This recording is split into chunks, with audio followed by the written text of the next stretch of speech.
What's up, gang? Kawaii50 here with another fake Grand Order video, and it is long overdue for me to talk about the Queen Witch herself, Cersei. This has nothing to do with the fact that during the recent Boys Collection event, she spooked me all the way up from NP0 to NP5. Nope, that is just a happy coincidence on my hunt for Odysseus. But honestly, I'm not nearly as upset now that I've had a chance to use her. And maybe I'll be able to convince you otherwise in this video, as we go over craft essences, command codes, and allies to help make sure the Queen Witch stands on top of all of your other casters. Hopefully this video helps you out, and if it does, be sure to go ahead, like, and subscribe. Cersei's deck holds one quick 3 arts and 1 buster card with a single target buster noble phantasm. That's right, it's a single target caster. Those seem to be exceedingly rare these days. Her max HP of 12,250 is pretty solidly up there, though unfortunately, as is the case with most casters, she has to contend with a fairly low attack of 8,671, further augmented downward by her caster class. Her NP per hit is also unusual in the fact that it is fairly low. It is fairly low, all things considered, between that and the 3 hits on her arts cards. She does have the ability to arts Brave Chain, so that does end up sort of fixing that up a little bit, but it's still a strange issue to see on a caster. Her star absorption is solid at a 51 with half decent star generation, though with a single quick card, don't expect much. But again, like most casters, most of Cersei's power lies in her skills, starting with Rapid Words of Divine rank B. This increases her noble phantasm gauge by 60 to 120%. As soon as you get this to rank 8, that is an easy 100% noble phantasm charge, so you might not even necessarily need to go beyond that. I do strongly recommend that you max this skill first, before anything else, because most of her power is in that noble phantasm. So being able to use it immediately not only opens you up to a lot of options in a fight, but it also opens you up to a crazy world where you don't need a 100% NP charge noble phantasm to NP on the first turn without supports. So that alone makes this skill worth leveling. Cersei's second skill is Poisoned Food rank A. This gives all enemies 3 turns of poison and 3 turns of defense reduction. I recommend maxing this second, and the main reason you're going for that is for that defense reduction, so hopefully her noble phantasm ends up hitting a lot harder. That's the goal. And Cersei's final skill is Navigation Advice rank A. This increases all of her allies' star drop rate for 3 turns while also cleansing them of all debuffs, which is awesome, seriously. I still recommend that you max this last, but it's nice knowing that you have a pocket debuff cleanse when you need it, especially considering you're likely going to bring along Cersei for some challenge quests. When it comes to append skills, I would honestly only recommend follow-up technique improvement on Cersei. That extra attack card effectiveness is going to help her overall low damage and give her a chance to maybe squeeze a little more NP out of a Brave Chain. Mana loading is, funnily enough, insignificant here, considering she can of course charge her noble phantasm on demand. Again, something really strange when it comes to the Queen Witch.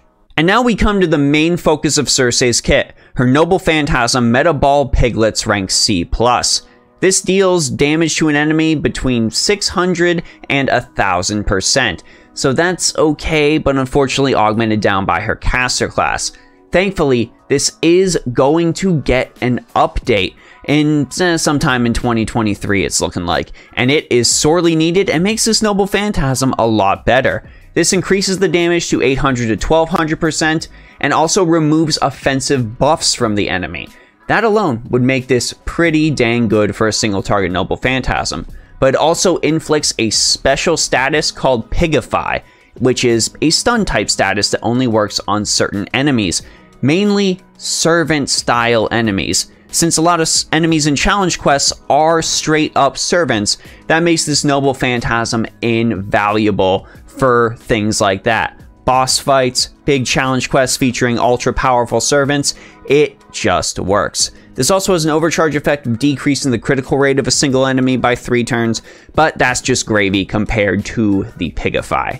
With how much I've talked up Cersei's Noble Phantasm and how low I've talked her damage, it makes sense that Noble Phantasm damage is going to be the main thing we're looking for in a Craft Essence, especially considering she can charge that up immediately.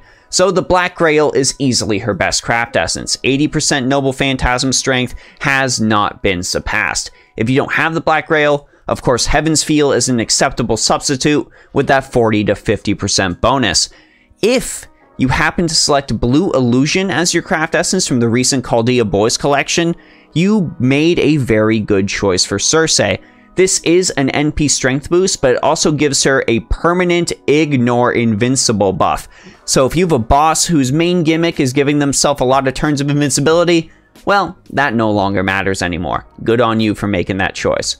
Also, if you are a veteran player, you can also consider giving her Hero Ellie's Adventure for NP strength as well as Buster Card effectiveness, which will also affect her Noble Phantasm damage. When it comes to command codes, we really want to give Cersei a little more utility for herself and of course ways to increase her overall damage. So let's start with the utility. White Vessel's Command Seal is always a good option if you can spare it. Code Cure is a good freebie option.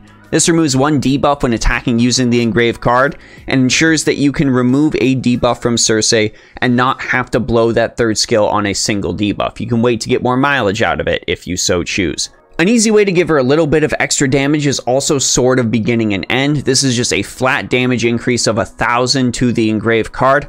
Go ahead and throw this on her Buster card. Any little bit of extra damage is definitely going to help. Of course, the big focus for a damage boost is going to be Da Vinci Chan.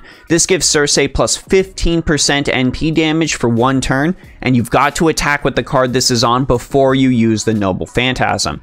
However, the damage payoff always ends up being worth it. Code Glitter can also be a good pick for her single quick card to help her squeeze out a little bit more critical star generation rate, and as with most servants that are heavily arts card focused, drawing any sort of critical stars to those cards is going to help you increase that Noble Phantasm gain. So Immature Illusionary Command Seal is a very, very good pick. You can at least squeeze a little bit of extra NP gain out of those cards. And finally, let's talk about allies. Yeah, I mixed up the order on you all today. Isn't that neato? So for Cersei's main ally, we're going to want Merlin more than anything else. Merlin is going to provide Cersei with the survivability that she sorely lacks in the form of his invincibility buff and ability to heal her.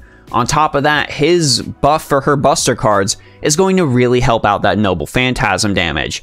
Any sort of other Buster supporter is also going to be very helpful, and I've got a couple of other recommendations beyond that for allies for Cersei. So let's go ahead and look at those now. Let's start with Jason, because Cersei in fact does have the Argonaut tag, so she's going to gain all of the benefits of conquering the sea with friends. In addition to the attack boost, she will get an NP gauge boost, a critical damage boost, and a critical star generation boost.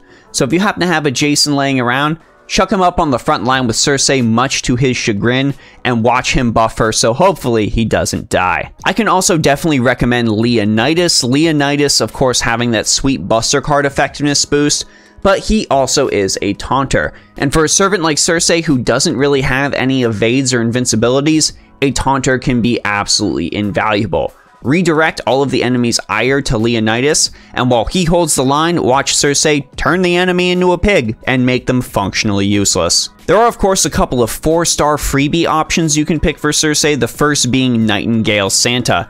Nightingale Santa, of course, has the ability to provide Cersei with a pretty decent 20 to 30% NP strength boost, as well as a little bit of attack as well as critical damage. She can also remove all ailment debuffs from allies with her Noble Phantasm, while giving the enemy a defense decrease. So you can hit them with Nightingale's Noble Phantasm first, and then follow up with Cersei on the big enemy's main boss to deal a little extra damage.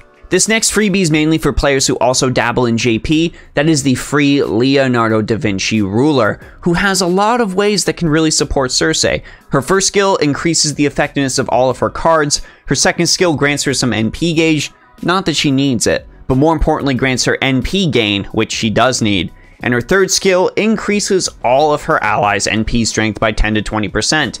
and grants them 1 level of overcharge. That second part's not nearly as relevant for Cersei, but man, is that first boost going to be incredibly helpful. And her Noble Phantasm, of course, while a little bit roulette based, can provide bonuses that Cersei is really going to enjoy. The NP gauge boost is not going to be nearly as necessary, but 30 critical stars, a 20% attack boost for 3 turns, Cersei's definitely going to like that. And finally, we have Queen Himiko. Queen Himiko able to grant allies an attack boost as well as 8 critical stars per ally per turn. You will not be wanting for stars with Himiko on the field.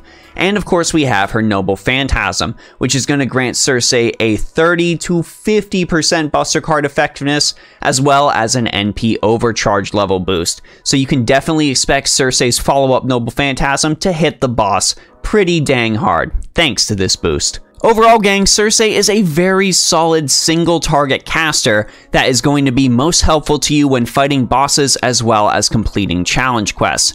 She does of course have a couple of issues with her kit that some players might not like, mainly the fact that she doesn't have an evade or an invincibility. That can be an unfortunate thing. She is also an NP strength based servant that doesn't have a way to increase her NP strength, so your supports will need to be entirely built around Cersei if you really want to see the highest potentials of her damage. And finally, her NP gain, despite being a caster, really isn't that great. So again, in this instance, she's really going to have to lean on her supporters.